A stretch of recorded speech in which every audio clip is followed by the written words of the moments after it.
굿모닝 큐티인 가족 여러분, 오늘도 말씀 앞에 함께 서게 되어 참 감사합니다. 오늘 본문은 새 총독 베스도가 바울을 유대인들에게 넘기고자 하자 바울이 내가 가이사에게 상소하노라 하고 선포하며 그를 유대인에게 내줄 수 없음을 담대히 선언합니다. 오늘 우리도 주님께만 속한 사람으로 당당하게 살아가는 하루가 되시기를 소망합니다.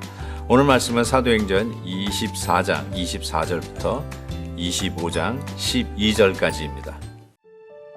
수일 후에 벨릭스가 그 안에 유대 여자 드루실라와 함께 와서 바울을 불러 그리스도 예수 믿는 도를 듣거늘 바울이 의와 절제와 장차 오는 심판을 강론하니 벨릭스가 두려워하여 대답하되 지금은 가라 내가 틈이 있으면 너를 부르리라 하고 동시에 또 바울에게서 돈을 받을까 바라는 거로 더 자주 불러 같이 이야기하더라.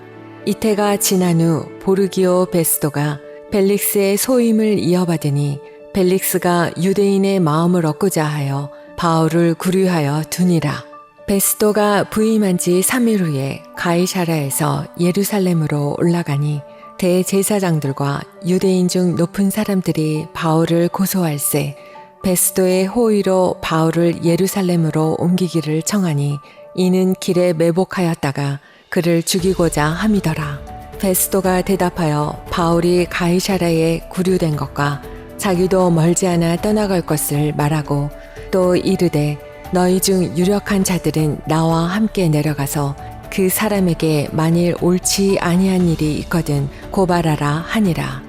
베스도가 그들 가운데서 8일 혹은 10일을 지낸 후 가이사랴로 내려가서 이튿날 재판자리에 앉고 바울을 데려오라 명하니 그가 나오매 예루살렘에서 내려온 유대인들이 둘러서서 여러 가지 중대한 사건으로 고발하되 능히 증거를 대지 못한지라. 바울이 변명하여 이르되 유대인의 율법이나 성전이나 가이사에게서나 내가 도무지 죄를 범하지 아니하였노라 하니 베스도가 유대인의 마음을 얻고자 하여 바울더러 묻되 내가 예루살렘에 올라가서 이 사건에 대하여 내 앞에서 신문을 받으려느냐. 바울이 이르되 내가 가이사의 재판 자리 앞에 섰으니 마땅히 거기서 신문을 받을 것이라. 당신도 잘 아시는 바와 같이 내가 유대인들에게 불의를 행한 일이 없나이다. 만일 내가 불의를 행하여 무슨 죽을 죄를 지었으면 죽기를 사양하지 아니할 것이나 만일 이 사람들이 나를 고발하는 것이 다 사실이 아니면 아무도 나를 그들에게 내줄 수 없나이다. 내가 가이사께 상소하노라 한데 베스도가 배석자들과 상의하고 이르되 내가 가이사에게 상소하였으니 가이사에게 갈 것이라 하니라.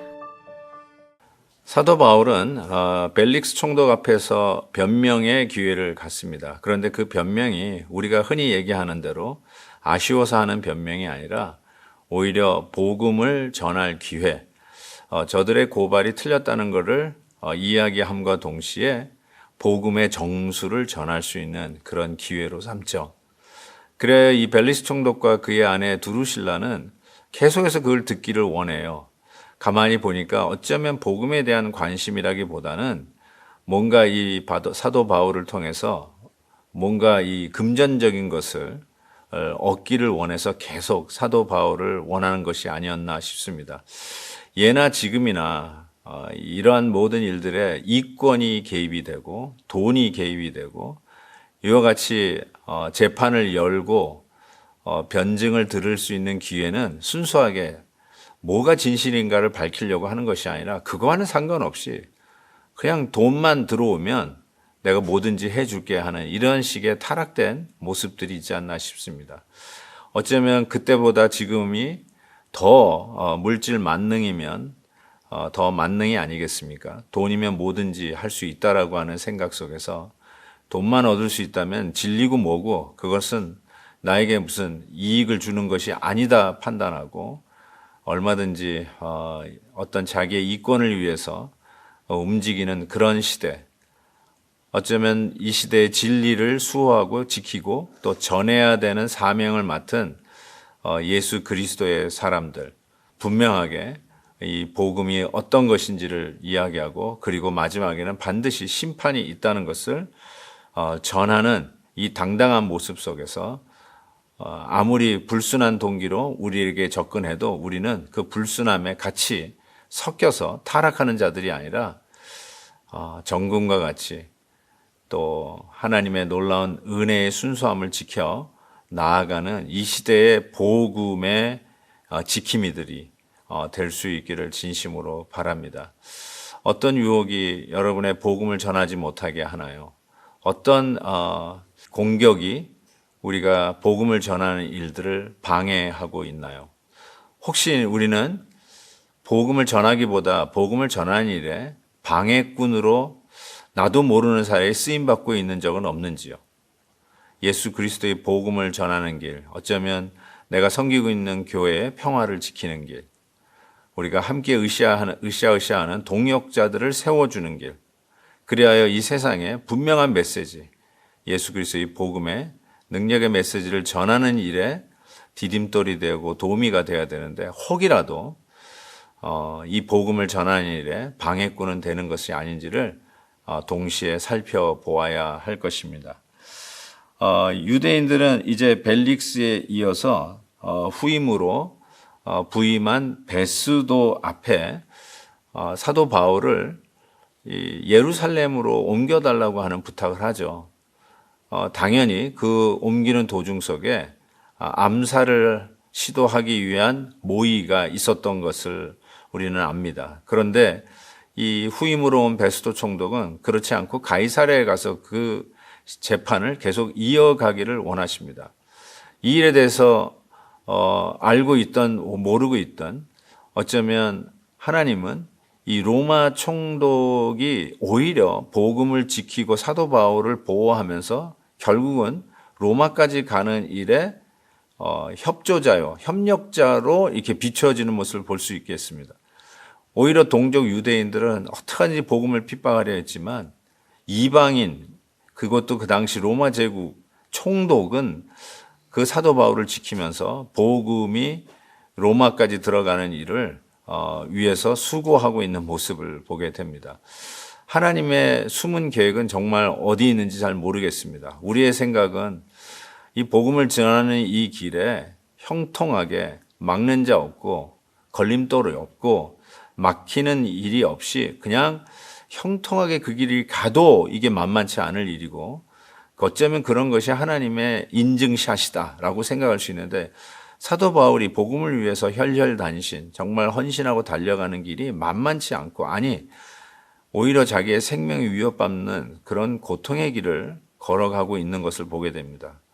그런데 참 희한하게 그 일을 지키고 돕고 보호하는 일에 어쩌면 더 협박을 해야 되고 막아서야 할 로마 그것도 총독이 그를 지키고 보호하는 일로 하나님이 사용하시는 것을 보게 됩니다. 사랑하는 우리 큐티인 가족 여러분, 하나님은 이렇게 역사할 때가 참 많이 있습니다.